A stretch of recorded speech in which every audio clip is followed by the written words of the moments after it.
Hollywood రిపోర్టర్కి interview ఇచ్చారు కదా, nepotism అని దానిపైన ఏంటి అంటే మీ ఒపీనియన్ ఏంటి అసలు దానిపైన? నేనేం చెప్పినా ఒకసారి చెప్తారా? గుర్తులేదు.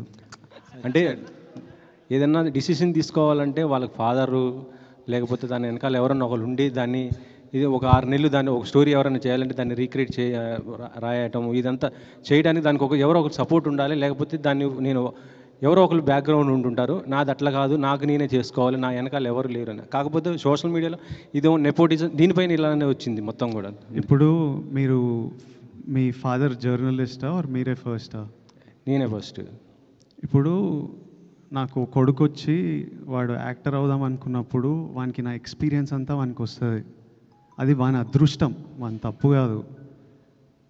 వానికి నేను సినిమా ప్రమోట్ ఎట్లా చేయాలో, స్క్రిప్ట్లు ఎట్లా ఉండాలో, ఎలాంటి టెక్నీషియన్లు ఉండాలో, ఎవరు మంచోలో, ఇవన్నీ నా లైఫ్లో నేను నేర్చుకొని ఆ జర్నీ వల్ల నాకు ఎక్స్పీరియన్స్ వస్తుంది.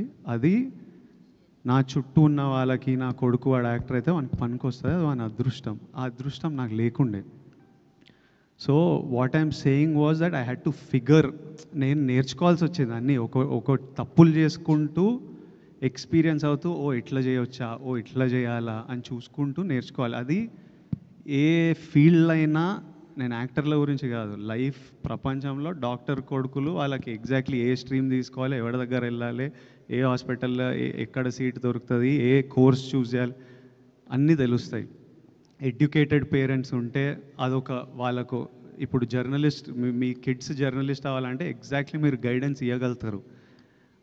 అది నేను చెప్పింది. ఆనంద్కి ఇస్తున్నారా? ఆనంద్కి వాడు నన్ను చూసి వానికి అర్థమైపోతుంటుంది కదా. And he's definitely has the benefit of being the brother of being my brother. So 100% he has the benefit of that. Vijay గారు,